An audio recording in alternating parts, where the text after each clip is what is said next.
Practicals की tension है तो स्वागत है मेरे यूट्यूब चैनल पे। जैसे कि सब लोगों को पता है, हमारे फंडामेंटल सब्जेक्ट्स के अंदर एक प्रैक्टिकल का बहुत ही बड़ा हिस्सा होता है हमारे मार्क्स के लिए। तो आज मैं आप लोगों को उस टेंशन से दूर करने के लिए आर्टिकल्स लेके आया हूँ। मैं आप लोगों को बताऊँगा ये कौन से आर्टिकल्स हैं। आप लोगों को पहचान करनी है, ये आपके प्रैक्टिकल में भी काम आने वाला है। तो पहला आर्टिकल ये है, इसको ध्यान से देखिए, ठीक है।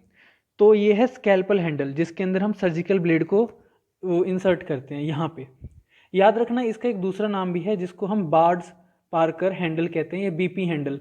तो अगर वहाँ पे इंस्ट्रक्टर हमें कहे कि बीपी हैंडल उठाए, तो हम वहाँ पे वो स्पिग्नोमेनोमीटर की तरफ ना देख के इसकी तरफ देखें, क्योंकि बीपी का मतलब यहाँ पे बार्ड्स पार्कर हैंडल है। ये है मायो सीजर। वैसे तो ये नॉर्मल सीजर है, लेकिन हम मेडिकल लैंग्वेज में इसको मायो सीजर कहेंगे। इसके अंदर जितने मिसलेनियस वर्क्स हैं, पट्टी काटनी है, जो भी चीज़ है, वो सारी की सारी इससे होती हैं। आप इसकी पहचान कर लीजिए। सर्जरी के टाइम सब लोगों को पता है कि अगर मान लो गलती से कोई वेन कट जाती है या आर्टरी कट जाती है, तो उस टाइम पे उसको है ना रोकने के लिए, ब्लड फ्लो को, हम जिन टूल्स का यूज़ करते हैं वो ये हैं। ये है स्ट्रेट आर्टरी फोर्सेप और ये है कर्व्ड आर्टरी फोर्सेप। ये इसकी पहचान कर लीजिए। और इसके बाद एक और आर्टिकल है जो कि है ना स्ट्रेट आर्टरी फोर्सेप की ही तरह दिखता है, और वो है हमारा नीडल होल्डर। बट इसकी जो फ्रंट है ये बहुत ही छोटा है, बट ये दिखता बिल्कुल इसी की तरह है। इसलिए अगर मान लीजिए वहाँ पे इंस्ट्रक्टर ने बोला कि नीडल होल्डर और कर्व्ड आर्टरी फोर्सेप में फ़र्क बताओ या स्ट्रेट आर्टरी फोर्सेप में फ़र्क बताओ, तो प्लीज़ आप है ना ध्यान रखना कि इसका जो फ्रंट है ये छोटा है, और प्लस ये नीडल को उठाने के काम आता है, तो इसका हैंडल जो होगा ये थोड़ा दूर होगा। ये आर्टिकल है टंग डिप्रेसर, और ये ध्यान रखना ये बिल्कुल ये एल शेप का ही है। और कई बार अगर मान लो जो इंस्ट्रक्टर है वो हमें कहता है कि टंग डिप्रेशर उठाओ, तो ज़रूरी नहीं है कि वो बिल्कुल ऐसा ही होगा जैसा मेरे हाथ में है। बस वहाँ चेक कर लेना, कोई भी एक ऑब्जेक्ट जो एल शेप में हो उसको उठा के बता देना कि ये है टंग डिप्रेशर। ये जो इक्विपमेंट है इसको माउथ गेज कहते हैं। याद रखना, अगर ये जो आगे से बंद है तो ये पीछे से खुला हुआ है, और अगर हम पीछे से बंद करते हैं तो आगे से खुला हुआ है।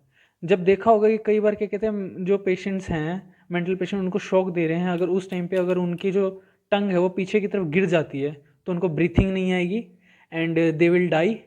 तो और क्या कहते हैं, कई बार और भी अनकॉन्शियस पेशेंट होते हैं जो लेटे हुए हैं, उनकी टंग पीछे की तरफ, और उनका जो एयर पैसेज है वो ब्लॉक हो जाता है। तो ऐसे अनकॉन्शियस पेशेंट्स का जो माउथ ओपन करने के लिए इसका यूज़ करते हैं। ये इनकम्प्लीट ब्लेड दिख रही है सी शेप की। ये जो पूरे ऑब्जेक्ट्स हैं ना, ये ध्यान से देख लो आप सब। ये हैं क्या, सर्जरी वगैरह के टाइम जब हम क्या कहते हैं बाउंड्स को बांधने के लिए सूचर करते हैं, उस पर टाके लगाते हैं, तो उनको जब बाद में हटाना होता है तो हम इस ऑब्जेक्ट का इस्तेमाल करते हैं। इसको कहते हैं सूचर रिमूवल सीजर्स। ये ऑब्जेक्ट है, इसको टॉवल क्लिप कहते हैं। इसके माइरिड ऑफ यूजेस हैं। अगर मान लो एक पेशेंट है जो है ना अपने टॉवल्स वगैरह को सही से नहीं रख सकता, उसमें यूज़ कर सकते हैं इसको। मैंने स्टार्टिंग में इस ऑब्जेक्ट के बारे में बताया था, इस टूल के बारे में बताया था। ये थी मायो सीजर, जो कि वो मिसलेनियस वर्क्स के लिए यूज़ होती है। और जब ये जो सीज़र है अगर आगे से मान लो एल शेप्ड की हो, सपोज ये ऐसी है, तो इसको क्या कहेंगे, ये है तो सीज़र, लेकिन अब इसका नाम चेंज हो जाता है। अब इसको मायो सीज़र नहीं कहेंगे, अब इसको कहेंगे एपिजियोटमी सीज़र। ये वाला टूल देख लो, ये यहाँ पे छेद है, होल है जो दोनों तरफ निकला हुआ है, ठीक है। और ये यहाँ से खुलने के लिए है। ये है स्पंज होल्डर। पानी अगर मतलब जो स्पंज है, जो भी उसने है ना, जो भी लिक्विड उसने है ना सोख रखा है, उसको अगर क्या कहते हैं उसमें से निकालने के लिए इसको दोनों तरफ से क्या कहते हैं ऐसा बनाया गया है ताकि जो वाटर हो वो अच्छे से निकल जाए। ये स्पंज होल्डर है, आप प्लीज़ इसको देख लीजिए। भी एक ये नेक्स्ट ऑब्जेक्ट जो है ये भी एक फोर्सेप है। ये देखो, ये जो इसका हेड है ना, ये बल्जिंग है और राउंड है, ठीक है। ये थोड़ा एग की तरह दिख रहा है। याद है एग को और क्या कहते हैं, ओवम। इसलिए इस फोर्सेप का नाम भी है ना ओवम फोर्सेप है।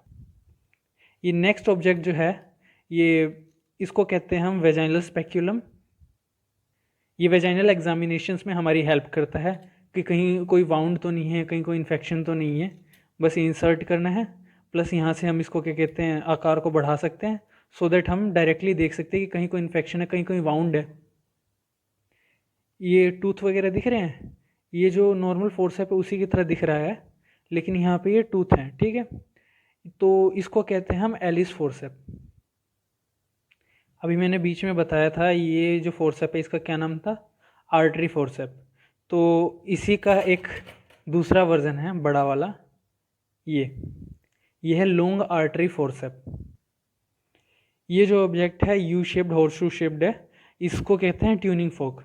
नॉर्मली सबने अपनी 8th 9th क्लास में इस ऑब्जेक्ट को देखा होगा। हमें पता है हम इसको थोड़ा सा टक करते हैं तो वाइब्रेशंस वगैरह आती हैं, और ये हमारे जो क्या कहते हैं हियरिंग इम्पेयर्ड पेशेंट्स होते हैं या किसी तरह की जो सेंसेस वगैरह को ध्यान से नहीं बता पाते, सेंस नहीं कर पाते, उनके लिए यूज़ होती है। ये ऑब्जेक्ट है नेजल स्पेक्यूलम।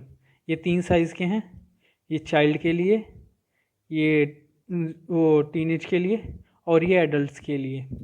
ये वो नेज़ल एग्जामिनेशन के लिए यूज़ किया जाता है। यहाँ नेज़ल में इंसर्ट करना है ताकि हम देख सकें कहीं कोई दिक्कत तो नहीं है। इसको हम क्या कहते हैं एनस में इंसर्ट करते हैं। अगर मान लो उस पेशेंट को फिशर वगैरह है या बवासीर वगैरह है, इस चीज़ को देखने के लिए, हम इन्वेस्टिगेट करने के लिए इसको इंसर्ट करेंगे। ये जो पोर्शन है ये ऊपर ही लगा रहेगा। जैसे ही हम इसको इंसर्ट करते हैं, इंसर्ट करने के बाद इसको निकाल लिया जाता है, और ये जो स्पेस है हमें सीधा दिख रहा है। इससे हमें पता चल जाता है कि क्या वहाँ कोई वाउंड है ये इन केसेस में, और फिर क्या कहते हैं हम उसकी ट्रीटमेंट कर सकते हैं। ऐसे में ये जो ऑब्जेक्ट है बहुत ही ज़्यादा काम आता है। नाउ दिस ऑब्जेक्ट, ये जो टूल है, ये इंस्ट्रूमेंट है, ये बहुत ही वाइटल है। ये ध्यान से देख लो, इसकी जो शेप है वैसे भूलने वाली तो नहीं है, बट फिर भी इनकेस कोई बंदा भूल जाए तो प्लीज़ ये देख लेना। ये क्रेन की जो बीक है उस जैसा, उस नेक जैसा है, दिख रहा है।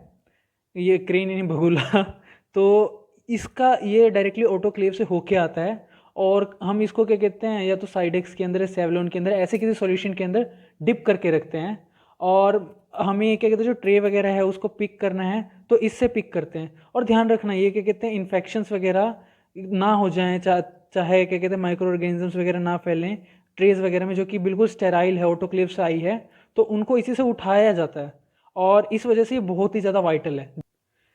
तो सारे लगभग टूल हो चुके हैं। अगर आप लकी हैं और यही टूल्स आते हैं आपके पास, तो ये समझ लो आपके नंबर तो लग जाएंगे।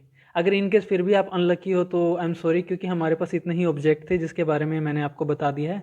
और अभी मैं आप लोगों को एक बार फिर से रिवाइज करवाने वाला हूँ, तो प्लीज़ आप इस बार ध्यान से देख लीजिए। सबसे पहले ये वाला जो मैंने बताया था, जो क्रेन की बीक की तरह था, ये था चिटल फोर्सेप।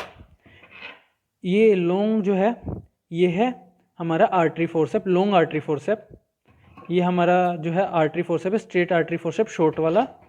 ये जो यहाँ से बीक की तरह मुड़ा हुआ है, ये भी आर्टरी फोर्सेप है, और इसको हमने क्या बोला था उस टाइम पे, कर्व्ड आर्टरी फोर्सेप। इस ऑब्जेक्ट के बारे में मैंने ऑलरेडी बताया था आपको। ये है स्पंज होल्डर है, ये है माउथ गेज है, जो याद है इसलिए यूज़ करते हैं ताकि जो टंग है हमारे एयर पाइप के अंदर लग के हमारी ब्रीथिंग को ना रोक ले और पेशेंट डाई ना हो जाए। ये है हमारा क्या कहते हैं सुचर रिमूवल सीजर, जो कि शी शेप्ड है और इनकम्प्लीट ब्लेड है, ठीक है। उसके बाद जो हमारे जो क्या कहते हैं मिसलेनियस वर्क के लिए या जितने भी जो भी तरह का पट्टी काटनी है चाहे जो भी काटना है उसके लिए यूज़ होने वाला ये मायो सीजर है। और ये जो टेढ़ा सीजर है ये है एपिजियोटमी सीजर। ये एल शेप ऑब्जेक्ट था हमारा टंग डिप्रेशर। ये हमारा था ट्यूनिंग फोक। ये हमारा था नेजल स्पेक्यूलम। ये हमारा था वेजाइनल स्पेक्यूलम। ये हमारा था ओवम फोर्सेप। ये हमारा था बीपी हैंडल या बार्ड पार्कर हैंडल या स्कैपुलम, स्कैल्पल हैंडल। ये फोर्सेप के दिखने वाला जिसकी बीक्स बहुत ज़्यादा छोटी हैं, ये था हमारे नीडल होल्डर। ये हमारी थी टॉवल क्लिप। और ये जो टीथ वाला जो फोर्सेप था, ये था टीथ वाला जो फोर्सेप था हमारा, ये था एलिस फोर्सेप। ये टूल था ऑप्थेल्मोस्कोप। और इस टूल का नाम है, जो मैंने अभी कई बार मैं गलत हुआ हूँ खुद भी, तो ये है प्रोटोस्कोप। तो आज की वीडियो में हम ऑलरेडी सभी टूल्स वगैरह को डिस्कस कर चुके हैं। अगर इसके बाद आपको किसी चीज़ में डाउट होता है तो आप प्लीज़ कमेंट करें, सब्सक्राइब करें और शेयर करें। प्लस अगर आपको कोई एक ऐसा टॉपिक या कोई एक ऐसा सब्जेक्ट है जिसमें किसी तरह के कोई डाउट्स हैं तो आप वो भी हमारे चैनल पे हमें बता सकते हैं, हम उसके लिए आपके लिए स्पेशल वीडियोस बना देंगे।